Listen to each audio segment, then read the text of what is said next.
ಶಿವಮೊಗ್ಗದಲ್ಲಿ ಗೋರಕ್ಷಕರ ಮೇಲೆ ವಾಹನ ದಾಳಿ ವಿಚಾರವಾಗಿ ಮಣಿಪಾಲ ಕೆಎಂಸಿ ಆಸ್ಪತ್ರೆಗೆ ಸಚಿವ ಕೆಎಸ್ ಈಶ್ವರಪ್ಪ ಭೇಟಿ ನೀಡಿದರು.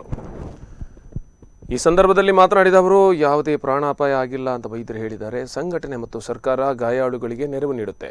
ಕುಟುಂಬದಿಂದ ಗಾಯಾಳುಗಳಿಗೆ 1 ಪೈಸೆಯೂ ಖರ್ಚಾಗದಂತೆ ನೋಡಿಕೊಳ್ಳುತ್ತೇವೆ ಎಂದು ಉಡುಪಿಯ ಮಣಿಪಾಲದಲ್ಲಿ ಹೇಳಿದರು.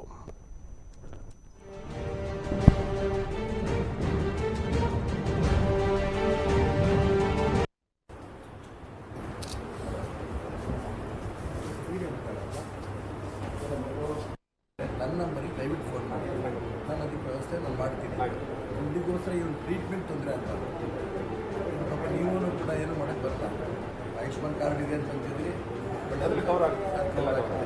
ಇನ್ನೇನಾದ್ರು ಬೇಕು ಅಂತ ಅನ್ನಿಸ್ದಾಗ ನೀವು ಇಲ್ಲೇ ಇರ್ತೀರಮ್ಮ, ಡಿಸ್ಚಾರ್ಜ್ ಆಗೋ ತನಕ ಇರ್ತೀರಿ. ರಾಘವೇಂದ್ರ ಅವರು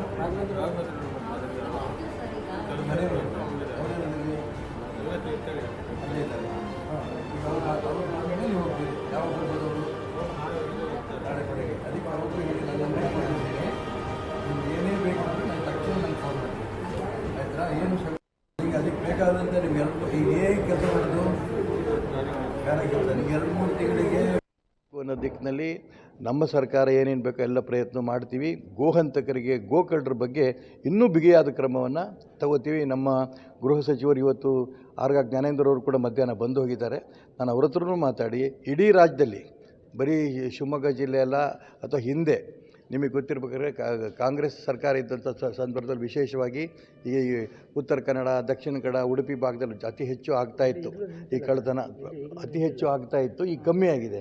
ನಿಂತಿಲ್ಲ ಅಂತ ಹೇಳ್ತಿದ್ರಿ, ನಾನು ಅತಿ ಹೆಚ್ಚು ಆಗ್ತಾಯಿದ್ದೆ. ನೀವು ಹೇಳಿದ್ರೆ ನಾನು ಯಾವುದೂ ಡಿಸ್ಪ್ಯೂಟ್ ಮಾಡ್ತಿಲ್ಲ.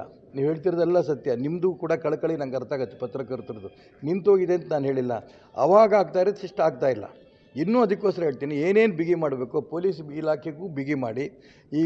ಇದೇನು ಗೋ ಕಳ್ಳತನ ಮಾಡ್ತಿದ್ದಾರೆ, ಗೋ ಹತ್ಯೆ ಮಾಡ್ತಾರೆ, ಇಂಥವ್ರ ಬಗ್ಗೆ ಇನ್ನೂ ಕಠಿಣವಾದ ಕ್ರಮವನ್ನು ಖಂಡಿತ ನಾವು ತಗೋತೀವಿ.